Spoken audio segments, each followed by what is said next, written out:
Shalom, selamat pagi.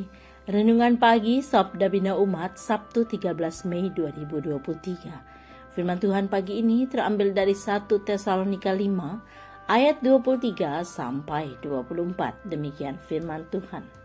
Semoga Allah damai sejahtera menguduskan kamu seluruhnya, dan semoga roh, jiwa, dan tubuhmu terpelihara sempurna dengan tak bercacat pada kedatangan Yesus Kristus Tuhan kita. Ia yang memanggil kamu adalah setia. Ia juga akan menggenapinya. Demikian firman Tuhan. Renungan pagi ini bertema hidup kudus. Kekudusan hidup adalah salah satu keutamaan tradisi reformasi. Jika Martin Luther memperkenalkan pembenaran sebagai syarat seseorang diselamatkan oleh Allah, Yohanes Calvin memperkenalkan pengudusan hidup sebagai langkah lanjutan dari orang yang telah dibenarkan atau diselamatkan Allah. Calvin memiliki definisi menarik tentang hidup kudus. Ia mengartikan kekudusan hidup itu sebagai tindakan, bukan sebagai kondisi. Pengudusan hidup atau bahkan orang kudus yang dimaksud adalah ketika seseorang melakukan imannya dalam cara hidup yang memperjuangkan keadilan, kebenaran, solidaritas, dan bela rasa. Itu berarti hidup kudus pertama-tama ditentukan oleh sejauh mana iman itu dilakukan atau dikerjakan.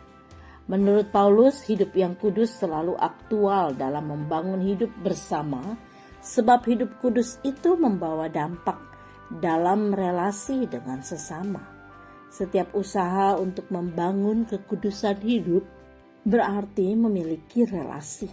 Relasi itu pertama-tama terarah kepada Tuhan, di mana roh, jiwa, dan tubuhnya terarah kepadanya.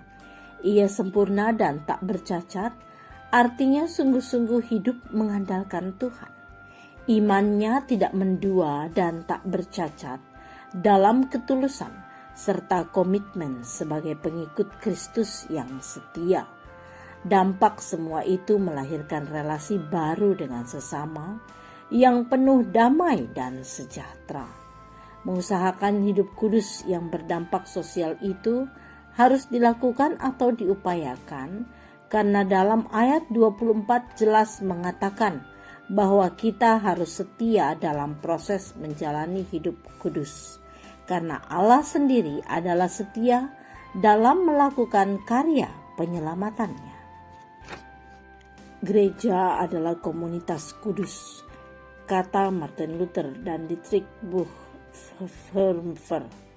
Gereja kudus karena dipanggil untuk memiliki relasi intim dengan Tuhan dan mengupayakan transformasi hidup menuju hidup adil dan penuh bela rasa.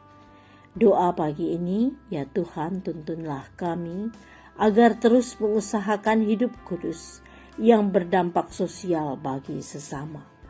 Amin. Demikian renungan pagi ini, selamat beraktivitas. Tuhan Yesus memberkati.